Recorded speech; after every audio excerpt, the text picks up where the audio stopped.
A considerable amount more has been done since we last examined the 4F, although nothing that's been done on this has not been shown in previous sections of the programme. Small details like this have been fitted on. In this case it has to be external soldering, and you can see, I hope here, that there's still a fair bit that will need cleaning off. The advantage of solder, if you look here, my clumsiness has resulted in a slight creasing when I form the smokebox saddle and the smokebox wrapping, but by plugging it or filling it with solder and then rubbing it down, when the Loco's painted, that will disappear. All these sort of details, the like of this, are provided by Alan Gibson beautifully in Lost Wax. One of the things that makes a model is small detail, but that can take a heck of a long time to put on. I used to not bother with things like lamp brackets, but they're essential now.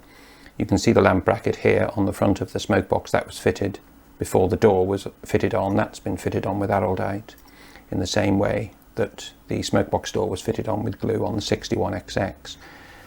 Now, with regard to the lamp brackets, most kit manufacturers either supply them as part of a fret or they give you staples. Now, nothing is more useless, in my opinion, than using staples for lamp brackets. One, they're made of steel, so they won't solder, and two, they're the very devil to cut. By far the easiest way is to use just etch strip. When you get an etch kit, and the more you make, the more you get of this, you will find there are little odd corners or edges of the etching. And you don't even have to be lucky, because somewhere on the fret will be one that is exactly the right size for handrail wire. And all I do is just tin a little bit on the end.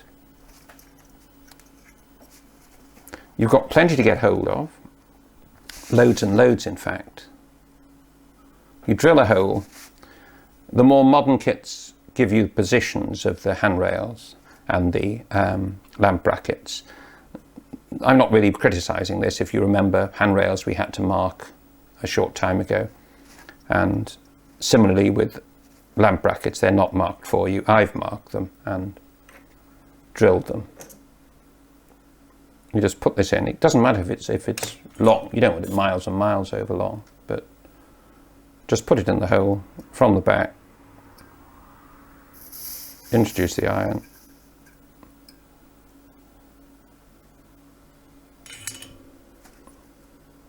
Check that it's come through. It appears to have done. A little bit more. Again, the advantage of soldering, you can go back to it.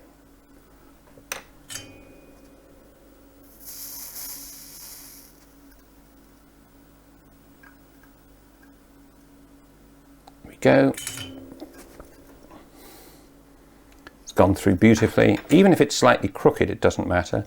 You can bend it upright. Now, the fact that it's over long is irrelevant. If you're fiddling about with staples, you really will expand your vocabulary much, much greater than you've ever done before. Snip off the excess. Don't waste too much, because you can always use it again. Pop it safely away. Now, nothing more scientific than guesstimation. So the other two are the right height, so I'm just going to lock this off ever so slightly. That looks about right. If you try to do this with steel, it doesn't cut anywhere near as well, because you're cutting steel with steel and staples are pretty hard. Trim it back.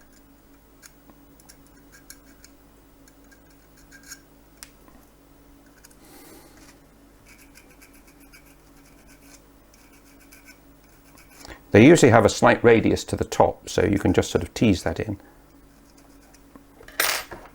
Clean up.